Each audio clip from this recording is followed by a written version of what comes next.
Let's talk anime. Hello and welcome to Brandon's Discuss Anime, the Reckless Amoeba podcast. I am Brandon Horvath, and with me on today's adventure is Brandon Falinger. Yes, I'm here too, and the title's kind of literal this time since it's just going to be the two of us. Yep. In part because we're trying to talk in detail about an anime this time rather than convince someone to watch it. Yes. Speaking of which, if the thumbnail hasn't given it away, or the background image, we are talking about DB Super. Yeah. Alright, so basically what has happened, I believe in the dub, the Goku Black arc has just started to pick up. It's like, what, 2-3 episodes in now, I think? Yeah, I haven't been watching it as much as I should because of my work schedule, and because they shifted it to 10:30 on Toonami, which is just about the time I get off. I mean, don't you have, like a recording device to grab it? No. You don't have a DVR, really? No. Huh. I mean, you can find it online, that's fine too. That's how I usually get it. Alright, and just do that. I'm sure actually you could probably look it up on the website, no? I'm not, I didn't really look there on Funimation.com. Yeah. Well, I mean, I know that it's on Crunchyroll. You can get it there. But that's the subbed version. I think you might also get the dubbed version once it airs. I'm not sure. I'm not 100% sure. Yeah. I could be completely wrong. And like we usually do when we have a guest, do you want to dig into some stuff beforehand? Because I do have one thing I want to discuss. Alright, shoot. I'll follow up after you. Yeah, because I wanted to bring this up last week when we were discussing the voice actors for Saber and Haruko were the same person. Did you hear about the Fate Stay Night spinoff that's coming out pretty soon? Which one? Today's Menu for Emiya Family. Now, you see, I don't know how I feel about that. Because I want to know what the genre is. It seems more comedic. It's comedy, but is it like slice of life comedy? Is it like... I can't quite tell from the trailer that I saw, but it seems to be kind of slice of life, kind of gag manga. It could work, it might not work. The problem I have with that is that Shiro is actually a good cook, so the only thing I can think of that would make this far more entertaining is if he's trying to teach someone else, like Rin, to cook. Or Saber, potentially. That's the bad part. Rin is not mentioned on the character page. Oh, Saber is. So, you'll be happy. I won't. Although, to be fair, Rin has a reason to not be there, because if it's following the path I think it would, she'd be off at the Mage Association learning more magics there. Oh, okay. Like, there's an in-universe reason for her not to be there. Granted, that's not saying I wish she wasn't there. But Irisville is. Yeah, well, wait, how? What path did they take that she survives? The four characters listed on the Type Moon Wiki are Shiro, Saber, Irisville. Alyssaville. Ilyaville, and Taiga. I mean, Taiga's obvious. She survives the entire thing no matter what. Yeah. It can't be Heaven's Feel, because Shiro dies in that round. Wait, is Sakura there or no? No. Then I don't know. This would have to be an alt universe then. This isn't following Fate Stay. Because as far as I'm aware, none of those combination of characters survive. Yeah, it just says Shiro, in any of the arcs. Ilyaville, and Taiga. Yeah, it would have to be alt universe, like the way, I'm blanking on which one it is. Prisma Ilia is an alt universe version. That's the only way that works. So if Saber and Ilsa are there, why isn't Rin there? If I'm correct, Mage Association. Shut up, you and your logic. As far as why Sakura is not there, my only other assumption is she either died or alt universe reasoning. Maybe she was never abducted by Zoken and is actually still part of the Tosaka family. Maybe Rin will be a guest star because it says it could be. It's potential. She could drop in. Yeah, the story centers on Shiro Emiya cooking dishes for the other Fate Stay Night characters. Yeah, it could be. It would be fun to see Rin drop in and then just have a complete failure in understanding, technology. Yes. Like, the whole reason she fails in her summoning art is because she didn't set her VCR correctly. What is this rice cooker? How do you work it? I've always made rice the old-fashioned way. How does this newfangled technology work? A fucking 16-year-old girl doesn't understand technology, doesn't even use a cell phone. Like, what is it? I forget where it was. It might have been in an opening or something, but there was a point where, like, Archer is in the background just, like, walking with, I think, like, laundry or something. And there's, like, a VCR that's just, like, blinking with, the double, like, all the zeros on the screen. And Rin's just, like, in the fetal position, rolling back and forth, crying, just like, I don't know what I'm doing. Oh, man. Just fetal position, hands on head. What am I gonna do? And I'm just sitting there like, dear God, you're a dumb woman. Cute, but dumb.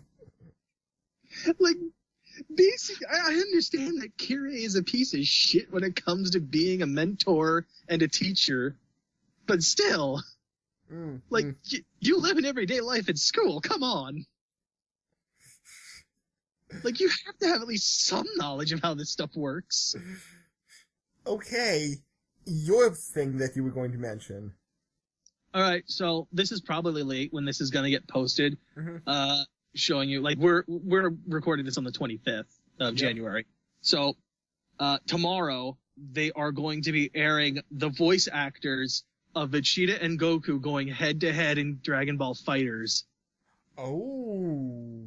I'm really curious because I can guarantee they're going to start pulling out the voices for whatever characters they normally voice, potentially even impersonating the characters they don't that are on their team.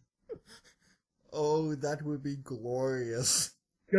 Just literally like Sean Shamel playing as Goku. You have I always blank on this guy's name, the one that plays Vegeta and Piccolo and such.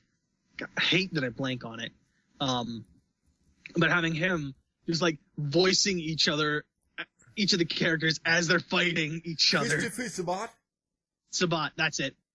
So having Sabat and Shamel just going head to head at this shit's going to be hilarious to watch. Just hearing the voices and the anger and the salt. Trash talking each other. As the characters. It will be like a unofficial, official Dragon Ball Abridged. Like, the best part is, like, I don't know how Goku's going to really trash talk because he doesn't really do that. Like, I can totally see, like, Vegeta doing that, no problem. I could see Yamcha doing that. Maybe I could see Gohan doing that a little bit. Just a little bit, not much. Actually, I'm curious if Kyle Hebert is going to show up on there. I want him to show up and just start doing Oh, God, if they have the entire cast there just doing voices. Oh, it'd be so good. Oh, man. Oh, but if it's just the two of them, I'm still okay with that. Oh, it's going to be hilarious. You want to dive into Super now? May as well. It's as good a point as any to kick off. Yep. The Universe 6 arc, since I'm Captain Only Listen to the Dubs. What a loser, am I right, guys? Hey. Shh. I hear the booze. Hey, I just have a preference for watching some anime in English, and because I watched Dragon Ball Z in English, I have a preference for the American voice actors. So do I. However, I'm more than willing to watch it in the sub form in the original version. Actually, speaking of which, you do remember, you watched it in the 90s, right? Yeah. You do realize that all of like the guitar stuff that was in the 90s version was literally somebody that ripped it off from like better artists, right? I think I may have heard of that. Yeah, Bruce Faulkner ripped off other artists and ended up getting sued for it. Oh, I didn't hear he got sued. Yeah. I'm pretty sure he got sued. Like, he got, like, stripped of a lot of shit. Oh. So Rock the Dragon is ripped off of what? It's ripped off of another greater musician. Like, there's riffs of it that are ripped off from somewhere. Okay. But Let me not, see but not here. Rock the Dragon as a whole.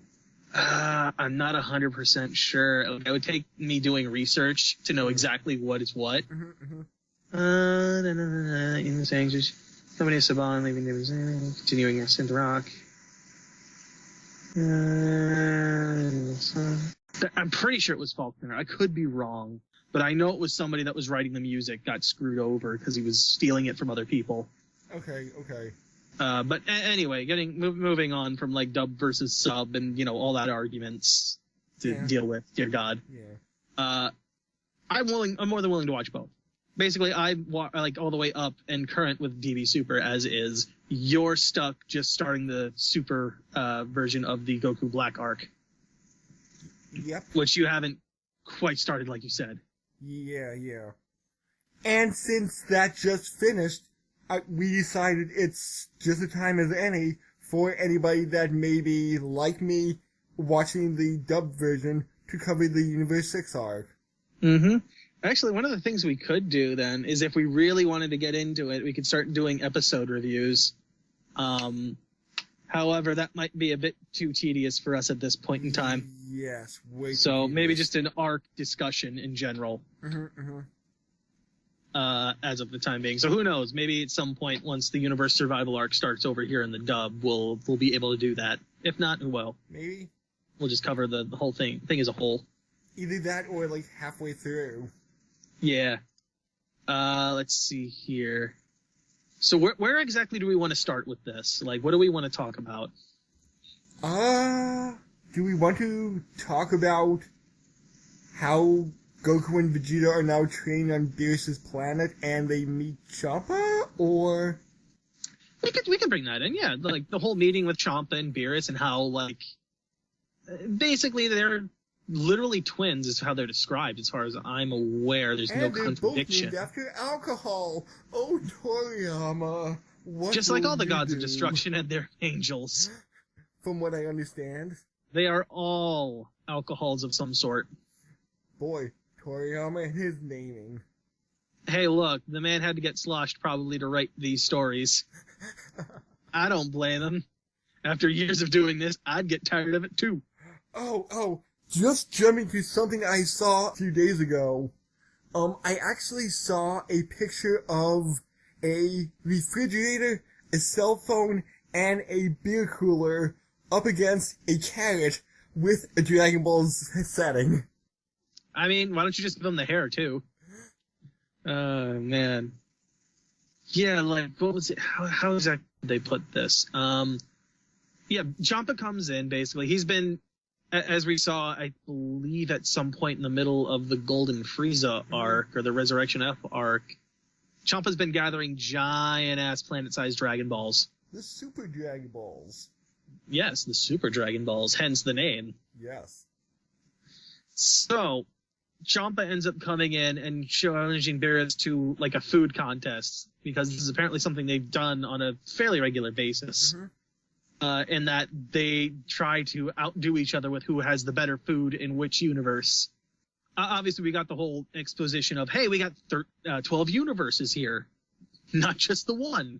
So, anyway, we're getting into this whole 7 and 6 being a pairing, as we all know, if we've watched the series. We got the whole square off between the two, which is entertaining as fuck. I love it. Yes. I love the whole, like, brotherly banter they have going on and their styles. Like, the fact that Champa's fat and somehow Beerus is still skinny, even though he probably sleeps way longer. And Beerus is the older brother, right? They're twins, so I believe Beerus is slightly older, yes. Okay. That said, like, they call themselves twins, but I don't know if it's just that they're twins in this sense that, yeah. Like, Beerus is Champa's Universe 7 counterpart. And they might like, not actually be blood related. Yeah, they might not actually be blood related, but it could just be like, time and space, what have you. Yeah. Or I could just be completely overthinking this. It's quite possible. Occam's razor. Murphy's Law. that doesn't work. Oh. Murphy's law is anything that can go wrong will go wrong. Occam's razor is the simplest solution is usually the correct solution. So yes, anyway, I really like how they go back and forth. It's really fun. Of course, we have Whis and Vados as well, Vados being Whis' sister, which is also quite interesting to note, their interactions. I believe at one point even Whis... No, it wasn't Whis. It was Vados that mentioned that she had the upper hand on Whis at one point. So by that dialogue, it's probably safe to assume Vados is stronger than Whis. But yeah, we have that whole food fight off. Oh, that's right. Does Champa actually have... Yeah, he has a stubbier tail, too. I think he does. Yeah, he has a stubbier tail than Beerus. That's the other difference, which is interesting. So the question is, like, did it get cut off, or is it just a result of him being fat? I think it's because he's chubby. Oh, man. He is a god. We need to pay him a little bit of respect and call him chubby, not obese. I'm saying fat. I'm not saying obese. I'm not that cruel. Okay. So we find out that the Earth in Universe 6 is destroyed. Yes.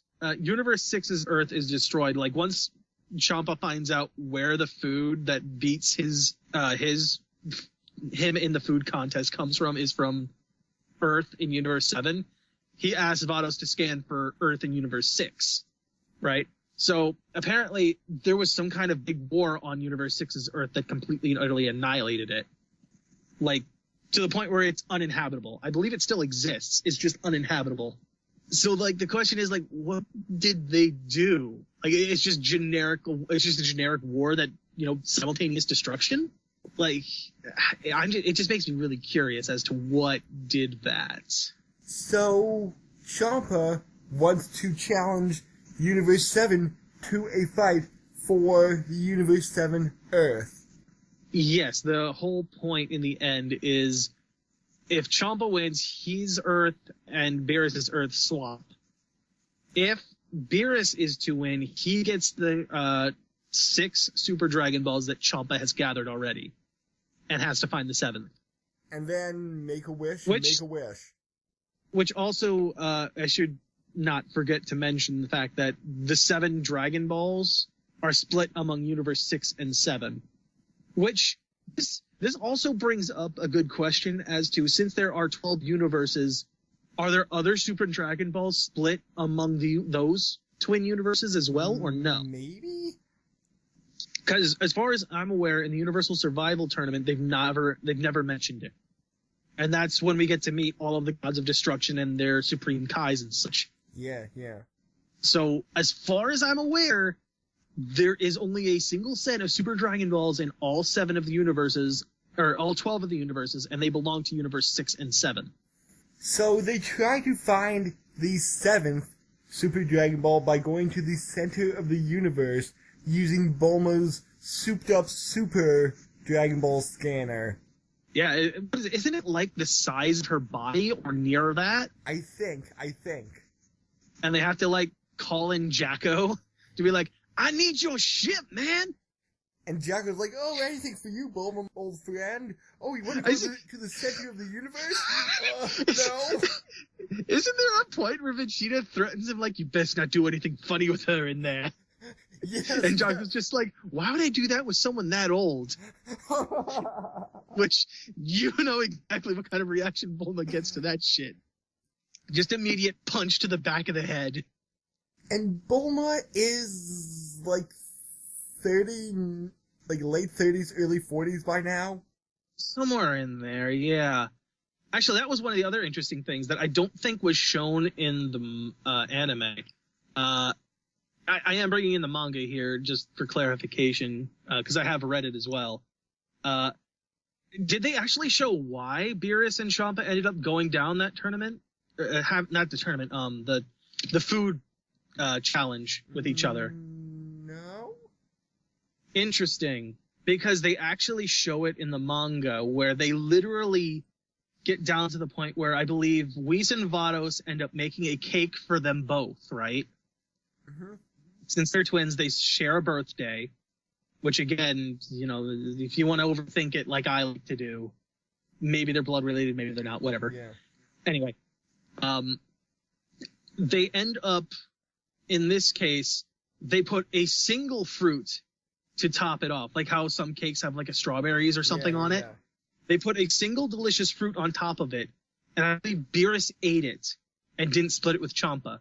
Hence, they end up in an argument, literally flying around to different planets, destroying everything that's, slightly in their way as they try to, like, kill each other. It's been like 6-8 months ago, but I do remember something about Beerus eating a strawberry and Champa getting mad over that. Yeah, it might have been mentioned, maybe not shown. I don't remember it showing in the series. Yeah, I don't remember.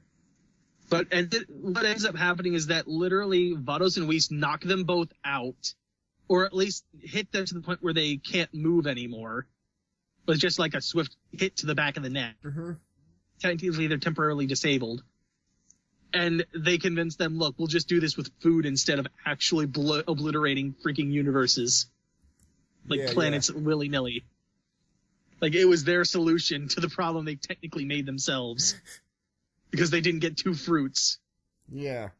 But yeah, they end up settling, partly thanks to Goku being excited at the idea of fighting other strong guys. Oh, Goku being Goku. Okay, I got a picture of it in the manga, at least, here. The Dragon Radar is actually the size of about her head. Oh, okay. Not the size of her body. Okay. Yeah. So Gohan wants to be a part of it, but he can't because he hasn't been fighting in the past 5 years because he's been a father to Pan.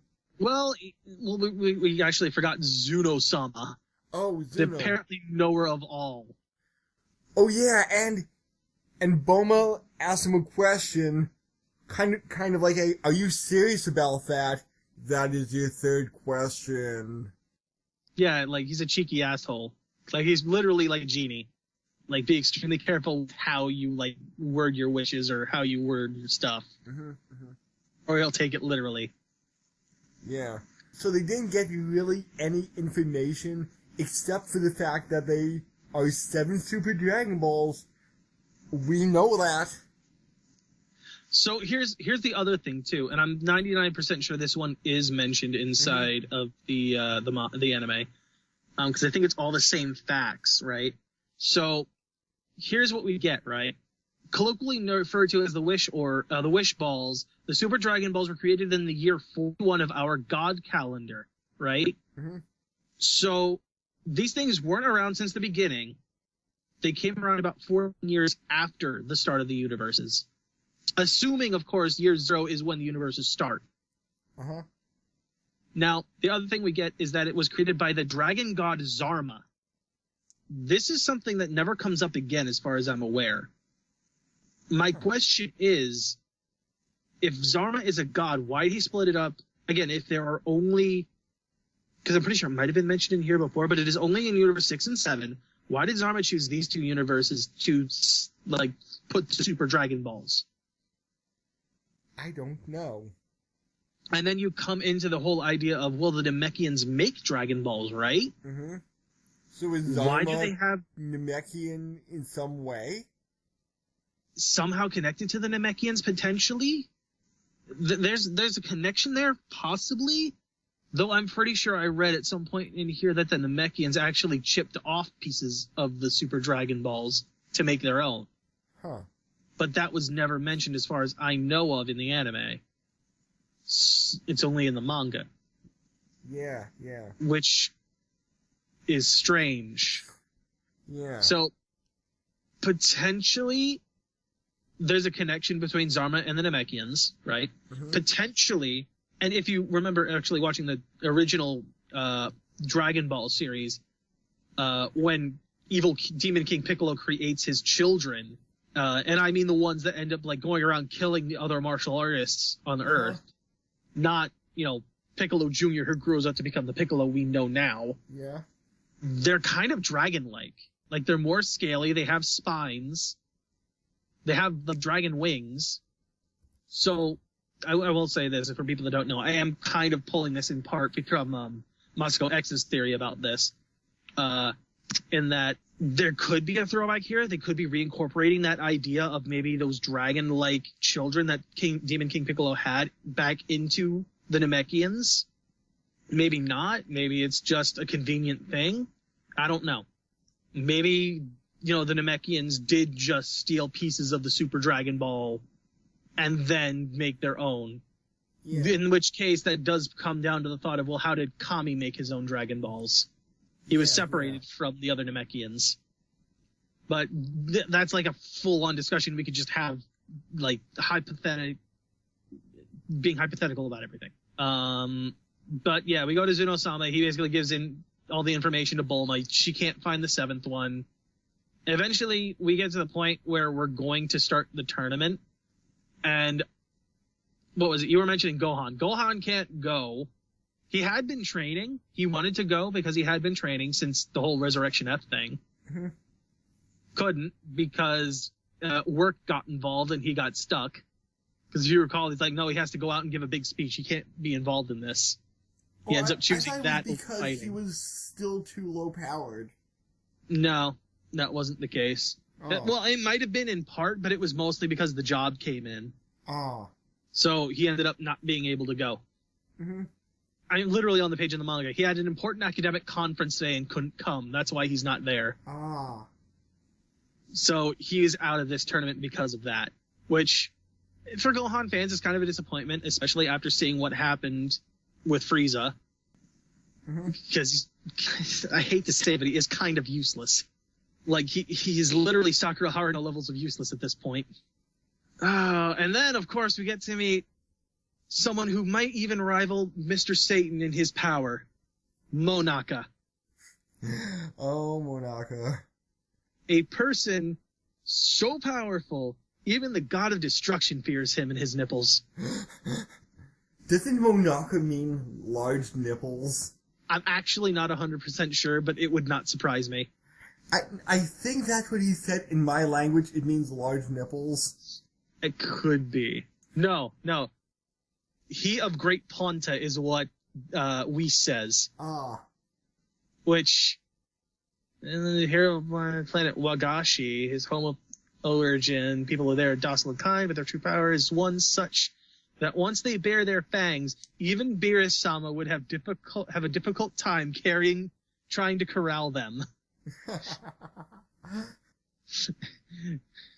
Oh, God.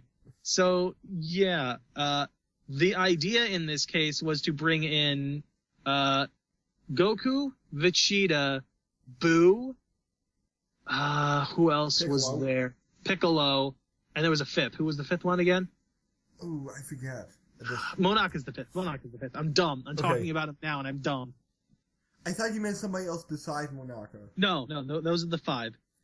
And to motivate Goku, he says Monarch is stronger than Goku. He says Monarch is stronger than him. Yeah.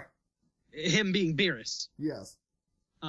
We also get, like, this whole setup of a test to make sure that nobody's dumb enough to try to kill each other and to follow the rules, which, unfortunately, Boo falls asleep during, so we never get to see Boo fight. Yes. So, Universe 7 gets a do-over with one of the fighters. Actually, that is one of the other differences now that I'm thinking about it here. Hold on. I believe Boo in the anime falls asleep. Yes. Now, in the manga, I believe he's just too stupid to write his own name. Yeah, here. Poor Boo. Ian says, now then, I shall announce the results. Majin Buu, you are the only one who will be disqualified. Boo will be unable to compete in the tournament. Everyone else needs to proceed. Yeah, he does not even get your own name right on the paper. Oh, that's how. Poor Majin Which to me, that's way more believable than him just falling asleep. I buy that. I don't like that he's not in the tournament, but I buy it as a reason. And I just love the image that we get of Vados as she's, like, saying that. She looks so smarmy. Because she's like, Boo couldn't spell his own name. Boo will be unable to compete in the tournament. And she looks so smarmy as she handing like the test grades back to Kaba. She's handing it back to Kaba. And she just looks so smarmy about it. Like, so Kaba makes an... Oh, never mind. Kaba's... No, she's just handing the test back. Okay. Like, after it being graded. Okay. And of course, Goku nearly didn't make it, getting a 50%. Oh! Do we want to just quickly go over the tournament? I mean, we can just do a quick list of fighters. Like, everything's pretty much the same. If they've seen the anime, the manga's the same. There's no real difference there. Yeah. And Frost. Let's just talk about what a lying sack of crap Frost is. Well, actually, let's talk about it in order of their appearance in the tournament, which would be, we know Goku, that's fine. Uh-huh. Botamo's the first one that shows up. Who's that cat jelly thing? I was leaning more toward Bear. Okay, Bear. It's like a bear jelly thing. Yeah. Whose ability basically what? It sends physical force into another dimension, I believe was the explanation. Yes, so they have to attack with beam attacks. Well, even then, I think any of the force from the beam attack is also transported over. Okay. So what Goku ends up doing is just literally throwing him out of the ring. Like, it's the only thing you can really do with him. But it is quite interesting to see. Just, like, seeing that kind of a technique and seeing how to fight him instead. Who was the next one? Was the next one Frost? Yep. All right, yeah, so the next one would be Frost, which is interesting. So we have our Frieza of Universe 6. Who is this superior hero? Supposedly. Now, this is a much more interesting take. I like the take on this. The idea of having another Frieza is interesting in this start off. Even more interesting is that he doesn't do the same things Frieza does. Frieza is an outright tyrant that takes over. Frost is far more clever about it. Whereas he hires people to attack planets and then comes in to save them and be the hero. And I believe then he gets like all of the rewards and trophies and such, which he then, keeps to then reimburse put back into this cycle. Into his space empire. Yeah, into the space empire thing, right? Yeah, but the thing is, he has multiple forms like Frieza, so as he's fighting Goku, Goku says, okay, I know you kind, just move on to your final form already. Well, okay. Upgrades to Form 2. This is my final form. Form 2 or Form 3? No, it's Form 3. The one that looks like Alien. Okay, I'm kind of forgetting the difference between Form 2 and 3 now. Form 2 is basically Form 1, just bulkier and more adult-looking. Yeah. Okay. Bulkier and more adult-looking with horns. Okay. Form 3 is just straight up a xenomorph. Okay. Which, Frost, again, being his clever, I'm an asshole kind of thing, is lying his ass off with the whole, I can't transform anymore, which is a complete and utter lie. He then transforms again once Goku basically proves to him with Super Saiyan that he's literally nothing. Actually, kind of forces him to transform. Yeah. And I think Frost says, I've only done this once before. Yeah, because he's probably only hired, weaker guys to deal with. But that said, he's still weaker than Frieza. Yeah, so he relies on cheating to win. Yeah. Frost basically sets himself up with a poisoned needle inside of his armor. I assume that's armor. That's one of the things I've never been sure of with the Frieza race. Yeah. Is what part of their skin... what parts of their body is armor and what parts of it are actually, part of the body itself? Is that just, I don't know, a hardened callus or, an ivory tusk that's on his arm here? On his forearms? And that also just reminds me of some Kamen Rider Sentai type villains. Is there stuff that they're walking around with armor? Or is that their skin? Yeah, it's extremely questionable in that regard. Yeah. That was the other thing, too. But yes, Goku ends up getting poisoned with this sneaky dart, which is technically illegal in the tournament, as it's a body modification. and not actually naturally part of Frost's body. Mm-hmm. So Goku gets knocked out of this tournament by via knockout and drug-induced unconsciousness. Piccolo ends up coming in for this fight, starts getting on strategery, nearly gets Frost actually to a point, but also gets knocked out due to the poison. And then they realize it. Yeah, thanks to Jocko, of all people, who apparently can see this, has super amazing eyesight. He apparently catches the needle. And Vegeta, hearing this, says, no, I want to fight him. Bring him back in. I'm going to take him down. And he just trounces Frost. I mean, it's probably very cathartic for Vegeta. I mean, come on. He didn't get to take care of Frieza. Both times. But getting to take care of Frost gives him a chance to have that. Sure, he doesn't get to kill him, but he does get to beat the ever-living shit out of him. Yeah. So while it's not exactly the same, it's about as close as Vegeta's gonna get. And then Vegeta fights this giant robot man. No, he fights the guy the same from Universe 6. That's next. He does fight the robot man first. Okay, the robot man first. He fights the metal man. Mm-hmm. Who is named Magetta. Now, Magetta is interesting in that he is literally a robot with an iron body, right? But he's organic. Yes, and Vegeta punching him literally hurts Vegeta's own hand. So whatever the hell he's made out of is extremely tough. Oh, and he drinks lava. Yes, he drinks lava. It's part of his power core. Delicious lava. It's what keeps his body running. Now, this is one of the fights that differentiates itself in the anime versus the manga. Okay. So, give a quick rundown of how the anime handles this. That's your cue to get a rundown. Oh, I thought you were going to give a rundown of your side. I said the anime. That would be you, sir. I'm sorry. From what I remember, I don't remember much, but I do remember the Metal Man heating up the arena because he doesn't really need oxygen to survive. Mm-hmm. He needs his lava, so he's trying to smoke out Vegeta. Yeah, that's right. One of the things Champa does at one point is put up a barrier around the arena to prevent knockouts, I believe, which is not done in the manga. But Magetta ends up heating up the inside of the arena with all of this really, really hot smog and whatever lava he's been spitting out, and basically heating it to the point where Vegeta's gonna pass out from heat exhaustion. And Vegeta can't get close to him because his body's superheated as well at this point, I believe. Mm-hmm. So if Vegeta punches him, he's gonna not only hurt his hands, he's gonna burn himself. And energy attacks don't seem to be doing much either.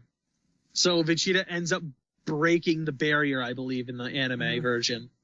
He overpowers it, I believe, with a beam attack? I think. And that then allows him to do a knockout on Magetta. But in the manga, it's different, right? Okay. In the manga, Vegeta's plan was to destroy the arena around Magetta and then push him off. Oh.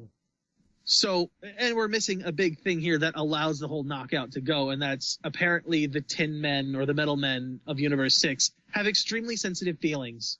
Oh, yes. So even the cursory, nasty comment will stop them in their tracks. Which, again, happens in the anime, it happens in the manga.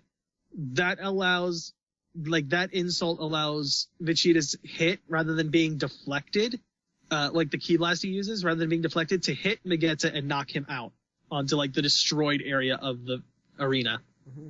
Also, Magetta can't fly, so that's also why he's not just flying. And then Vegeta versus Kaba. This is a really good one. I really like this. Mm-hmm. It was good to watch too.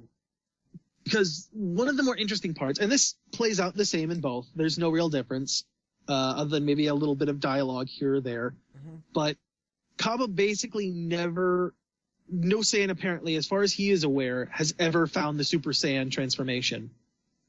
Which while interesting, is kind of hard to believe. Like, you're telling me nobody got angry enough to trigger it? So Vegeta threatens to destroy his entire planet. His family, his planet, everything he holds dear. And basically beats the ever-living crap out of him and forces him into that state of anger and rage. And then Vegeta's like, okay, good job.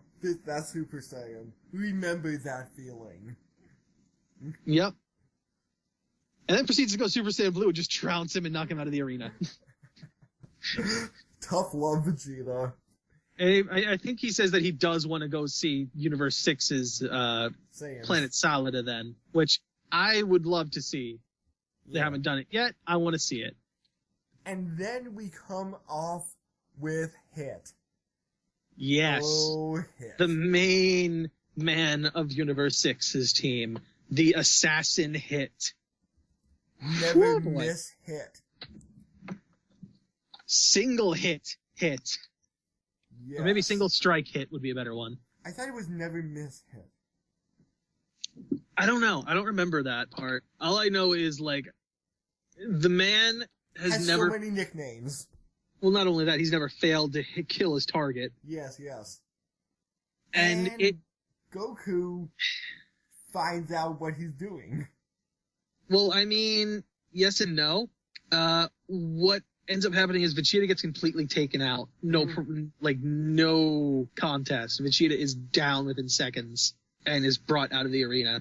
Meanwhile, while Vegeta's getting his butt handed to him, Goku's trying to figure out what's going on. He asks Jacko. Jacko can't figure it out.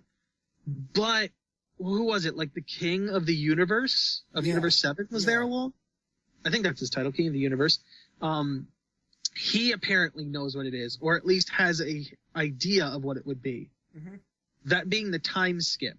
So Hit is able to basically suspend time for everyone but himself for a few, like, 0.01 seconds or something. Yeah, I think it was like a tenth of a second. Yeah, so 0.1 seconds. Mm-hmm. So yeah, a tenth of a second. So Goku, after taking a few hits, ends up being able to more or less time when the time skip triggers and whereabouts Hit will be. And move every so fractions of an inch away. Yes. However, there is a slight difference, and I don't know if the anime does cover this or not. I don't remember. Okay. But Hit has to do something with his hands to trigger time skip. His hands twitch. I don't think they said that in the anime. In the manga, they do, and it's why Hit always keeps his hands in his pockets to try to cover up that twitching. They do not mention that in the anime, then. Yeah. Hit keeps his hands in his pockets in order to hide the fact that his hands need to move in order to do that. Huh. So, but then Hit pushes himself to move at 0.2 of a second. So he pushes himself further beyond his limits. Which then Goku does. And vice versa. And back and forth. And back and forth. I think it was like up to half a second. Actually, I think he actually got up to a full second at one point. Okay. Either that or I'm thinking of future points in the story. So yeah, Goku's basically been dicking around the entire time with like Super Saiyan until I think Hit tells him to just bring out Super Saiyan Blue. But doesn't Goku mix Kaioken with Super Saiyan? In the anime, he does. Okay. That is Goku's final, like, backup plan, basically. And I believe he even said there's only like a 10% chance that he's actually going to get it right. Mm-hmm. Where he goes Super Saiyan Blue and then combines it with the Kaioken, something we have not seen since Frieza Saga in Z. Because basically, due to escalating power, Kaioken is kind of worthless. Not only is it worthless, it's also the fact that with regular Super Saiyan, you're so enraged, you can't keep control like you need for Kaioken. Okay. Yeah, Kaioken is all about control. Yes. Whereas with God Ki, you're far more serene about things. Yeah, and Super Saiyan Blue is a whole lot more tranquil. Yeah, it's more tranquil. Like, that rage is there, but it's nowhere near as uncontrollable as, like, normal Super Saiyan 1, 2, and 3. Yeah. So I believe what ends up happening, in the anime is that they end up clashing with each other at one point. Like, how does this go down? Because I'm blanking exactly. They're clashing, and like no side is going to gain. And Goku says, like, "Hey, could Hit use his full potential and try to kill me?" And that's right. And they said, like, no, that would be against the rules. So Goku, like, quits. That's right. Goku quits because he wants Hit to fight at full strength. Hit can't do that while the rules are in place keeping him from using his assassination techniques. So Goku basically gives up and jumps out of the arena and knocks himself out.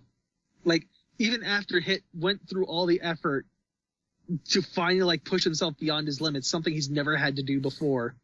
He's never had the need to because nobody's been able to beat Time Skip. So, the last resort comes out. Monaka. Wait, let me finish this part then, because the manga differs. Oh, okay. How? Hit tells him to bring out Super Saiyan Blue. Instead, we see Super Saiyan God. Oh. We don't see Blue. Oh.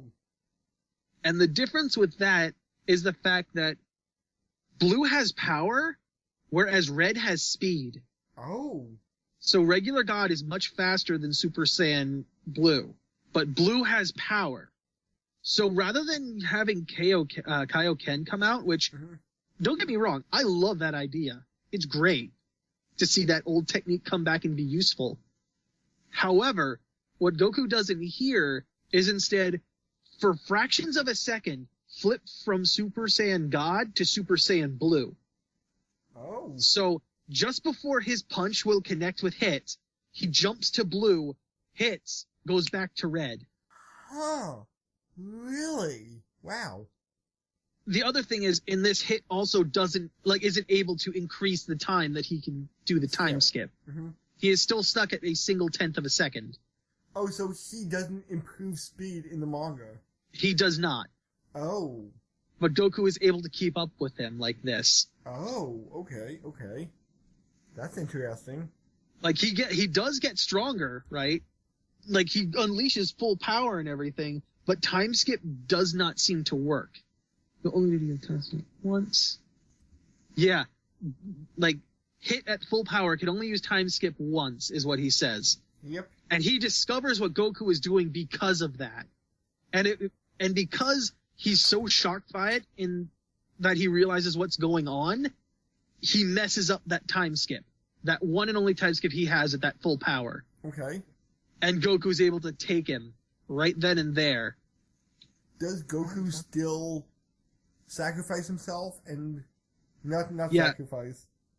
Goku ends up at the very last point shooting off a Kamehameha in Blue, and it's so fast that even with the time skip, Hit is just barely able to dodge it. Like, you see half of his coat is in tatters, his one arm's bleeding. Oh. Like, it's not broken, but, like, the armor is gone, and you can see, like, his arm has been really roughed up and bleeding at this point. And this is where Goku basically gives up the same way he does in the anime, where it's like, nah, we can't fight at full strength. I'm just gonna give up. And then, because of the lessons he learned from Goku, Hit drops out of the tournament after being punched by Monaka. Now, you see, here's what we didn't see, right? This is the point that we did not see. They did not show us this, and it upsets me greatly. They didn't show this? They did not show this. They did not show us Mr. Satan teaching Monaka the Megaton Punch. The same technique that knocks out 18 in the Dragon Ball Z tournament at the start of the Buu arc. Okay. Because it's the exact same shit. Monaka comes in wildly, taking a swing with his fist, hits Hit in the knee, and Hit just throws himself backward. It's the exact same technique. So at some point, obviously Mr. Satan has taught Monaka the Megaton Punch. Now, Monaka didn't announce the name of the technique, but obviously this is the exact same technique. It's the same results. It's an amazing technique. Our Lord and Savior has saved Universe 7's Earth from being transported to Universe 6 again. And Beerus actually wishes Earth back to Universe 6. Well, here's the part we're kind of forgetting. We get to meet Zeno-sama. Oh, Zeno-sama. We get to meet Zeno, the king of all. The one who reigns supreme over the gods of destruction.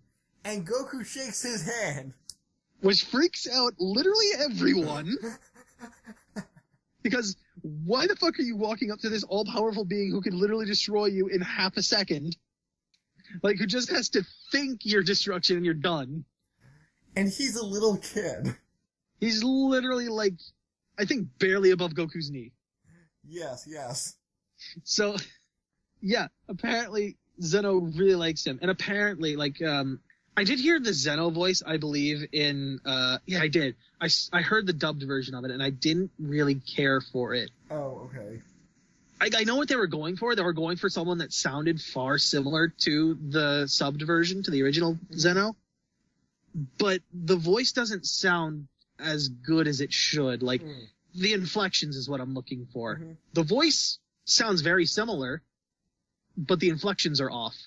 And maybe that'll just come with time. Mm-hmm. But yeah, that's my thoughts on that. I also didn't care for Champa's voice either. Again, it doesn't quite seem to match. But yeah, Goku ends up befriending Zeno, who's like, we should do this again and bring everyone else. And hint. And of course, Goku says, that sounds like fun. Hint. Yes. 2 arcs. You're getting that. Yeah. And then there's a little bit of filler about Goku finally... let's get to the part that you were going to say. Okay. Yeah, Beerus ends up bringing back, summoning up the Super Dragon, because apparently the final Super Dragon Ball was the planet they were fighting on. It was just caked in dirt and dust and shit. So they end up summoning the, Super Shenron, as they're calling it, and wishing back Universe 6's Earth to its former glory. Mm-hmm. So now there's humans that can make Champa food in Universe 6. Like pre-packaged ramen. Cup ramen. The best type of ramen. Yes. Now, here's the other thing, right? Mm-hmm. Beerus says Champa now owes him, which is something that has yet to come back. Oh. Champa still owes Beerus a favor like this, and that has not yet come back. Even in the Universal Survival arc, that has not come back. And from what you tell me, that sounds interesting. It makes me wonder, is it just going to be he'll return the favor when he wants to, or is it going to be something Beerus calls in? Maybe? A lot of people were thinking Universe 6 and 7 would team up because of that, because Champa owes Beerus. It didn't happen, which is kind of disappointing, because you'd think in that situation it would be something Beerus would do, or would try to call in and get to happen. Unless they're going to, flashback us something and retcon something. But yeah, that's basically that wraps up the Universe 6 arc then, yeah? Yeah, but they had the filler about Beerus dressing up as Monaka and fighting Goku. Yeah, fun filler. The purple Vegeta. Yeah, the purple goo Vegeta that stole all of his key abilities. Yeah. And strength and all that, which was actually, to mention that this one was interesting too, because for the dub this is really cool. Mm-hmm. What they ended up doing, right, was for the reason Jelly Vegeta sounds different than normal Vegeta, it's the Canadian voice actor for Vegeta that's playing that. Really? I believe so. I believe it was the Ocean dub Vegeta that's playing this goo version. So that's why it sounded slightly familiar. Yeah, it might have brought you back to the 80s Dragon Ball, or the first dub from the 90s. I forget exactly which one Ocean did. Okay. No, yes, I believe it's Ocean dub Vegeta that's playing this goo version. Which, that's always a fun thing to see, is stuff like that. Yeah. So that wraps up this episode of Brandon's Discussed Anime. Like, comment, subscribe on Facebook. On YouTube. On YouTube. Let us know in the comments below. Did you like the Universe 6 tournament arc? Was it a good one? What parts did you enjoy? Follow us on Twitter and Facebook. Are you watching the sub, the dub? Are you reading the manga instead? Let us know. Yep. we greatly appreciate if you would. So, until next time, Brandon 1 out. Whoa, I'm Brandon 1. Let's get these things straight. Hey. I am the Alpha. I'm Brandon 1, you're Brandon 2. I am the Alpha and the Omega. Oh. You are the sad duplicate. I am copy Brandon. Oh. You're Doodle Bob. That's what you are. Oh. Bye, everybody.